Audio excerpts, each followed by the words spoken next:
Welcome back sa ating panibagong video. At ang video ito ay para sa mga nahihirapan pa rin mag-plugging pero gusto nang tugtugin yung kantang Gitara by Parokya ni Edgar.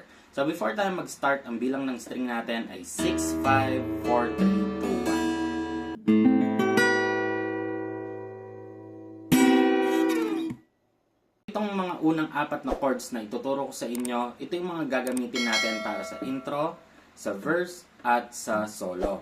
So, ituturo ko muna sa inyo yung apat na chords na yon, tapos strumming pattern tayo. Okay? So, yung unang chords natin ay G. So, imbis na ganito gawin nyo, ilipat nyo to sa third. So, ito ay sa 6th string, 3rd string to, 2nd string to, and 1st string to. Okay? Tapos, wag nyo nang tanggalin tong dalawang daliri nyo. Ang next chords natin ay G over B. So, G over B, ito ay sa 5th, tapos ito ay sa 3rd string. Tapos, next chords natin ay C add 9. Pero ito ay sa 3rd. So, ito ay sa 5th. Tapos, 3rd string to. At ang last chords natin ay D. Okay? So, mamaya yung D natin, gagawin natin siya ng... Okay. Strumming pattern naman tayo. Ipapakita ko muna siya bago ko siya ituro para may idea na kayo. So, ganito siya.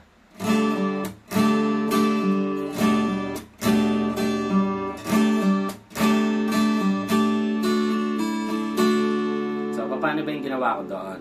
Ang ginawa ko ay down, tapos hila ng 3rd string. Laging 3rd string yung ating hinihila. Okay?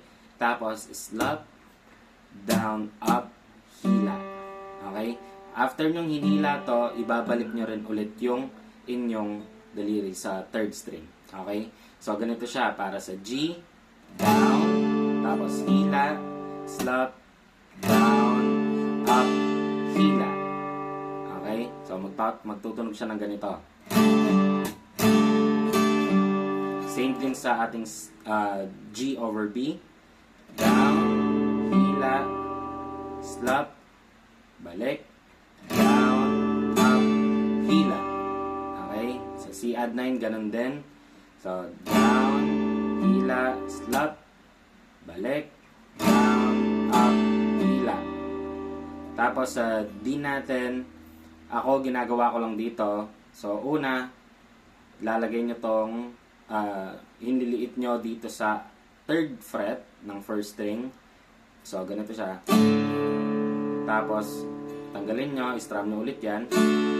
Tapos, tanggalin nyo rin itong middle finger nyo. Tapos, balik nyo. So, ganito siya. Okay? Pwede nyo namang din gawin na down, up to. Kung saan yung mas prefer nyo, ayos lang. Pwedeng isa. Pwedeng. Okay? So, tara, practicein natin ng sabay-sabay yung ating intro. So, 2 beses yung ating intro, tapos 4 sa verse, then 4 din sa solo. So, sa intro na muna tayo, gawin natin ng 2 beses. 1, 2, 3, go.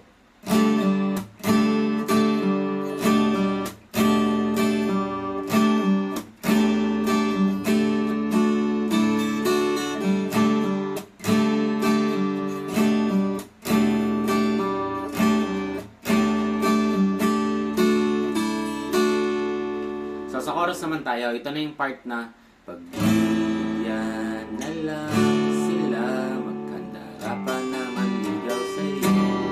So yung mga chords na doon ay A minor. A minor natin, ito ay sa 4th, 3rd string to, and 2nd string to. Tapos D, and then G.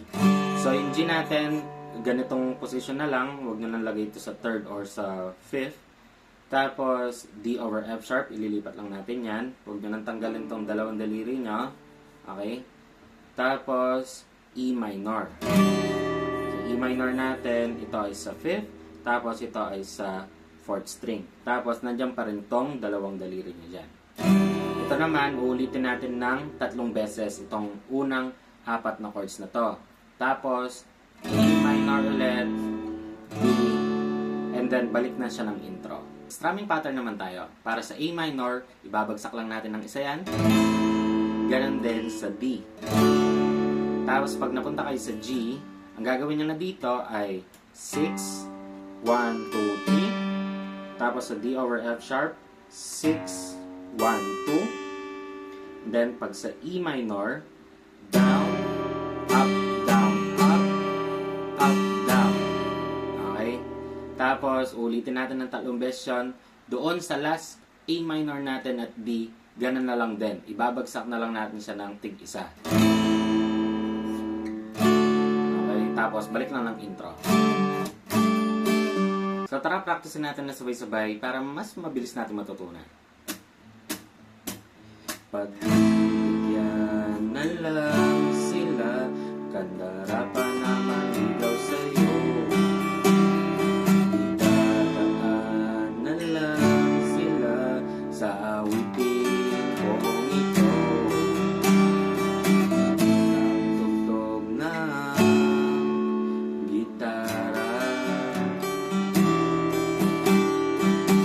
dadaan na lang sa gitara.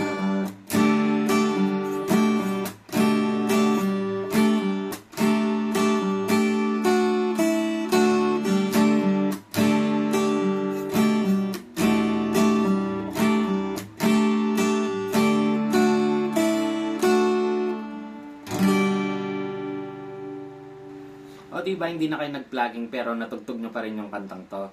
At kung gusto mo yung ganitong kadadaling guitar tutorial, mag-subscribe ka na at hit mo na yung notification bell para hindi ka na mahuli sa ating mga videos. At kung meron kang kanta na gustong tugtugin sa gitara, i-comment mo lang dyan sa baba at gagawa agad natin ng video.